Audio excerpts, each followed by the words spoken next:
Yes. And so the conceptual street map is adopted as part of the Metro Plan Amendment, and then also as a local land use regulation, so it may be relied upon in the future. You could make a decision tonight about the development code separately from the conceptual street plan, and also those TSP plans, or the changes to the transportation system plan for the project list and the figures. For the conceptual street map, so you could do that separate, and then that leaves you with the conceptual street map.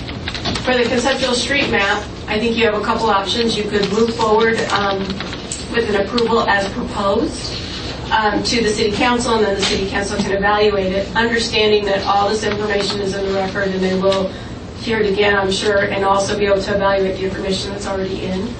You can try and make specific recommendations about specific things that you've heard tonight, or you could recommend that they don't, that the Council and the Board of Commissioners do not approve the conceptual street map and try and find another way to comply with the TPR and not doing a conceptual street map.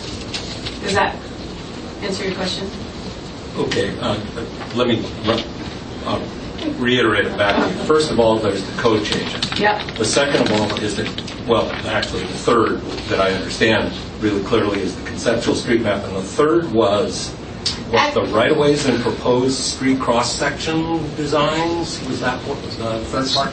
That's part of the code. That's part of the code. That's the code. The third part. The third part was changes to the transportation system plan that are the project list and the figures. Okay, the project list. Project list. Great. Which in your January 23rd packet were those particular attachments. Yeah, got it. Thank you. Mm-hmm. Okay. So yes. I'd like to follow up on that. I concur. It seems like most of the objections, not all, but most of the objections have to do with the conceptual street map. Staff talked in their opening remarks about how what this project is being driven by, the TSP update is being driven by state law. Does state law specifically require the conceptual street map to be included in the TSP? So the conceptual street map is addressing two different things. The first of which is in compliance with some of the TPR rules in the staff findings related to the roadway plan. So it's showing our existing and our planned collectors and arterials. So that is fulfilling a TPR element. The conceptual local streets, however, are our attempt to provide more clear and objective ways to show local streets for development purposes that combine with the development code requirements. So it's that hybrid approach that's showing a visual representation of a conceptual local street connection that pairs with the Chapter 4.2-105 Public Street Connectivity Standards, as well as the dead-end street standards and the fire code that I mentioned earlier. I'm not sure. Is that a no? Is that a no? So I heard arterials and connectors? Arterials and collectors are required. Yes, as part of the TPR and in the conceptual street map. The local streets is not a requirement that has to be in the TSP. The city has tried to have the local streets be on the conceptual street map as a way to provide certainty for folks about what the future plans would be. Okay. Thank you. Is that Thank you. okay? All right. I've got another question on, Yes. on street maps. I see no avenue here for utilities or fire hydrants, street lights, transformer bulbs, splice bulbs, telephone pedestals. Where do those come in on your conceptual street map? Those specific details are not shown on the map itself. The rest of the Springfield Development Code addresses all the different elements that are required with development. Are you referring to the cross section? Well, I'm referring to this. Figures 4 and 3. If you do the roads, the planting strip, the sidewalk, you got 6 inches to the property line. I'd like to defer to Michael Liebler to speak to these items. Michael, step up to the microphone, please. Hello, Commissioners. I'm Michael Liebler. I'm the city's transportation planning engineer. Working in development review, so I can answer that question.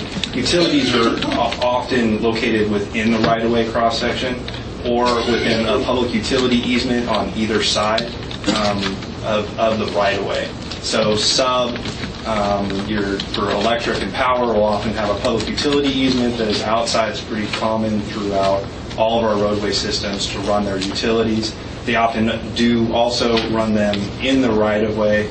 Other utilities, such as franchise utilities or telecom or other things, may become on poles and are also undergrounded within those public utility easements. I understand that. But what I don't understand is where do you plot or where do you put the services that if it's running down the street, middle of the street, you got laterals that come out to the property owners.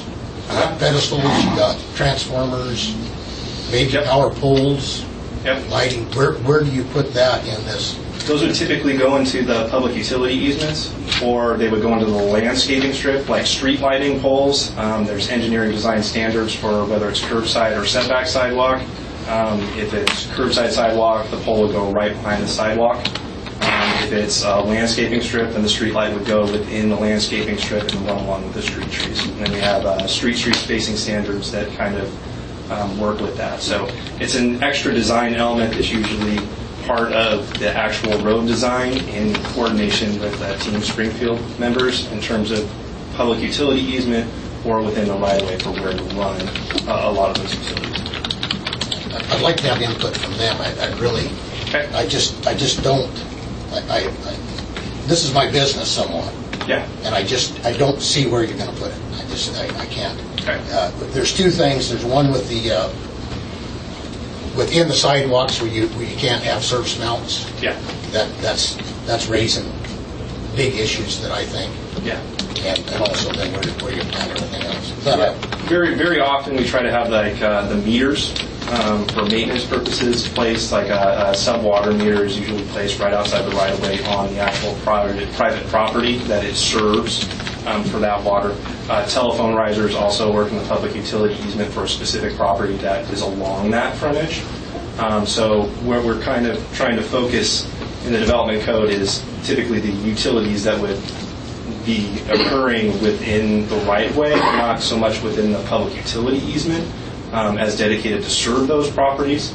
But I could see how you don't see the street lights, which are most of the time always placed within the right-of-way. well, that fire hydrants. Fire hydrants as well. Clearance on the sidewalk.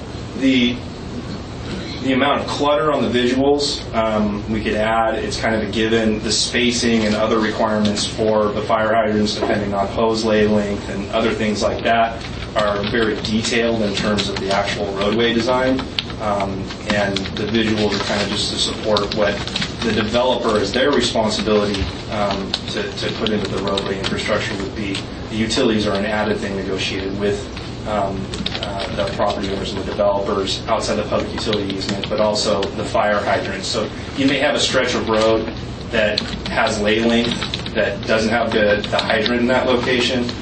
You may have other characteristics that we just, how much do you want to show on the sheet in terms of specifics? We wanted to show the basic minimums. The developer would be responsible, and the specific site stuff, I could see showing some street lights as to where they would come in there. We could show a hydrant, but cluttering a little bit more.